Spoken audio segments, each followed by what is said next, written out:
के बाद एक बार फिर स्वागत है आपका। और जिस हट की, जिस गलती की बात हो रही थी, अन्नी के पास चलते हैं हम उसी गलती की बातचीत के लिए। देखिए, अभी रांची से जो तस्वीरें दिखी अन्नी, वो तस्वीरें बताती हैं कि जोश में कभी कभी गलतियां हो जाया करती हैं। सब कुछ आम लोगों को करना है। वहां पर जो रांची के फिरायलाल चौक पर मौजूद थे, फिलहाल वो लोग भी आम लोग ही थे। इंटेंशनली नहीं, अनइंटेंशनली ही सही, पर गलतियां होती हैं। और अगर ऐसी कोई चूक होती है तो उसके लिए पब्लिक को तैयार रहना पड़ेगा। उन्हें इसके लिए पहले से प्रिपेयर रहना पड़ेगा। चाहे मास्क हो, चाहे सैनिटाइजर हो, ज्यादा से ज्यादा प्रयोग करना होगा छठ घाटों पर। लेकिन जब डुबकी लगाएंगे तो उसके बाद क्या? कई सारे ऐसे सवाल हैं जिसके लिए उन्हें समझना पड़ेगा, सोचना पड़ेगा। नहीं, बिल्कुल भारती। और भारती, मैं एक बात पूछना चाहती हूँ कि क्या आपने कभी किसी छठ व्रतधारी को पटाखा फोड़ते देखा है? नहीं ना। जो छठ व्रतधारी है वो पूरी तरह से अपनी परंपराओं में लगे रहते हैं। ये पटाखा फोड़ते हैं जो उनके साथ के बच्चे होते हैं या वो लोग जिनको उस कार्य से कोई मतलब नहीं होता है, वो एंजॉय कर रहे होते हैं, साथ में देते हैं, वो परिवार के सदस्य हैं। तो इसलिए छठ से तो कोई संबंध ही नहीं है पटाखे का। अगर छठ में कोई संशोधित गाइडलाइन जारी हुआ तो इसमें पटाखे फोड़ने वाली क्या बात है? क्या हम लोगों को क्या हमारे मूल अधिकार से वंचित किया जा रहा था कि संशोधित हो गया तो हम पटाखे फोड़ने लगेंगे? क्या हमारे मूल अधिकार से वंचित किया जा रहा था? ये कोरोना काल है और उसके तहत सरकार ने ऐसा गाइडलाइन जारी किया था भारती।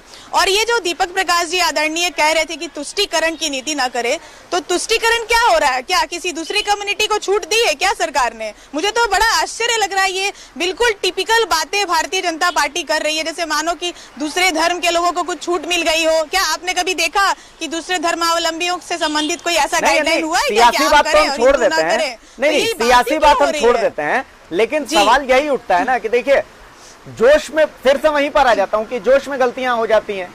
छठ है, छठ एंजॉयमेंट का भी साधन है। अगर छठ आस्था का साधन है तो छठ एक ऐसा मौका है जब घर के, परिवार के लोग एक जगह पर जुटते हैं। ये ऐसा मौका होता है जब परिवार एक दूसरे के और करीब आता है। तो बाहर से लोग आएंगे, पहुंचेंगे यहाँ पर, छठ घाटों पर फिर से भीड़ लगेगी, आस पड़ोस सब जगह के लोग आएंगे। क्योंकि रोक नहीं सकते, छठ की महिमा ही ऐसी, छठ की आस्था ही ऐसी है कि घाटों पर भीड़ लगेगी ही। तो क्या लोग इसके लिए तैयार हैं कि हाँ भाई, सोशल डिस्टेंसिंग के साथ छठ की पूजा होगी, बाकायदा प्रॉपर सैनिटाइजेशन घाटों का हो सकेगा, अगर डुबकी लगेगी तो उस दौरान भी स्वाब और पानी का कांटेक्ट होगा। तो बहुत सारी ऐसी मेडिकल टर्मिनोलॉजी, मेडिकल परेशानियां जो कि यहाँ पर आएंगी, तो उसके लिए क्या उपाय है फिर? बिल्कुल भारती, देखिए डॉक्टरों ने सराहा भी था जो पुरानी गाइडलाइंस थी सरकार की, अब संशोधित हो गई है, लोग खुश हैं।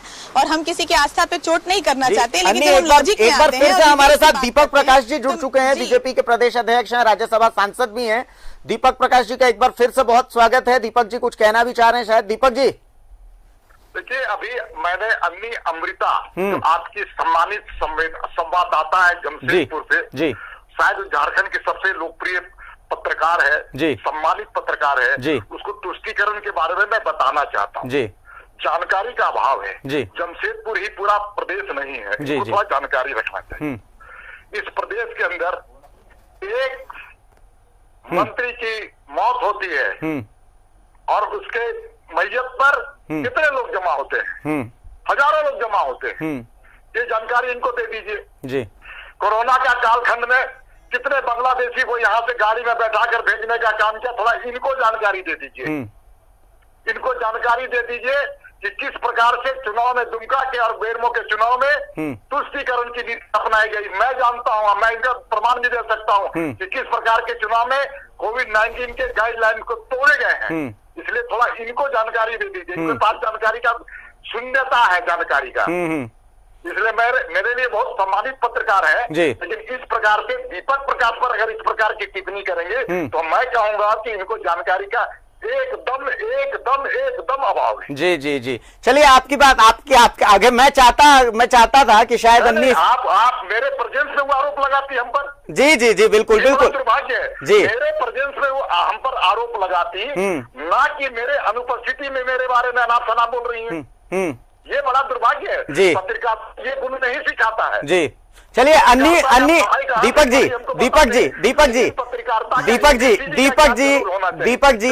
बहुत बहुत धन्यवाद। जी आप हमारे सबसे लोकप्रिय चैनल है जी, और आपके प्रति और आपके सब लोगों के प्रति मेरे मन में बहुत जी बस इतनी ही सी बात मैं भी कह रहा हूँ दीपक जी, इतनी ही सी बात मैं भी कह रहा हूँ कि माहौल छठ में है। किसी भी पत्रकार को मेरा आपके प्रति बहुत बताते हैं। न्यूज़ 11 के प्रति मेरे मन में, हृदय में जी बहुत ही सम्मान, जी जी, लेकिन इस प्रकार की टिप्पणी से किसी पत्रकार को बचना चाहिए। जी बिल्कुल दीपक जी, और मैं यही कह रहा हूं कि अभी छठ का माहौल है। चलिए छठ के माहौल में मैं इसके लिए क्षमा याचना करता हूं अगर आपको अन्नी की कोई बात शायद चोट पहुंच गई है उस बात को लेकर के। जी मेरे अनुपस्थिति में टिप्पणी कर रही है। जी जी, पत्रकारिता की हैसियत जानती है कि नहीं जानती है? मैं बस अन्नी इस बात को, मैं भी न्यूज़ 11 के प्रति बहुत ही सम्मान और श्रद्धा रखता हूं जी, और न्यूज़ 11 हर दिन बढ़े जी। लेकिन दीपक जी बिल्कुल बिल्कुल सही है, लेकिन आपके भी शब्द थोड़े से ऐसे हैं, अमूमन आपको ऐसे शब्दों को बोलते देखा नहीं जाता। उनकी पत्रकारिता पर आप भी सवाल नहीं खड़े कर सकते दीपक जी। मेरा सौम्यता जी, मेरी पहचान है, मेरी सौम्यता। बस इतनी सी बात है, बाकी माहौल देखिए छठ में है।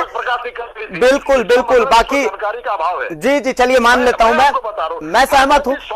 आज तक राजनीति में बहुत सौम्यता का मैंने परिचय दिया। बिल्कुल, चलिए सहमत। और न्यूज़ 11 के प्रति तो मेरा ऐसा विश्वास और श्रद्धा है कि मैं आपको उसका वर्णन नहीं करूंगा। इस बात से भी मैं सहमत हूं, आपकी बात से सहमत हूं। हालांकि अन्नी इसका जवाब देना चाहते हैं, लेकिन चूंकि देखिए चर्चा फिलहाल छठ के गाइडलाइन को लेकर के हो रही थी, इसलिए बहुत बहुत शुक्रिया आपका कि आप हमारे साथ नहीं समझा। गाइडलाइन के बारे में हमको बता देंगे पूरा ABCD जी।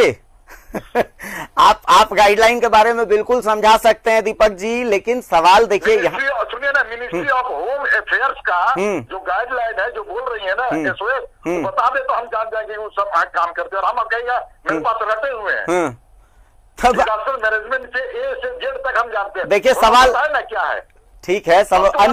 अन्नी भी कुछ बोलना चाहती हैं, अन्नी भी कुछ बोलना चाहती हैं। नहीं अन्नी छोड़ दीजिए, हम उनकी बात को नहीं सुनेंगे जी। नहीं सुनेंगे, इसलिए नहीं सुनेंगे कि टिप्पणी कर रहे, मेरे अनुपस्थिति में उसने टिप्पणी किया है। जी जी, चलिए दीपक प्रकाश ऐसा, दीपक प्रकाश वही जानकार है।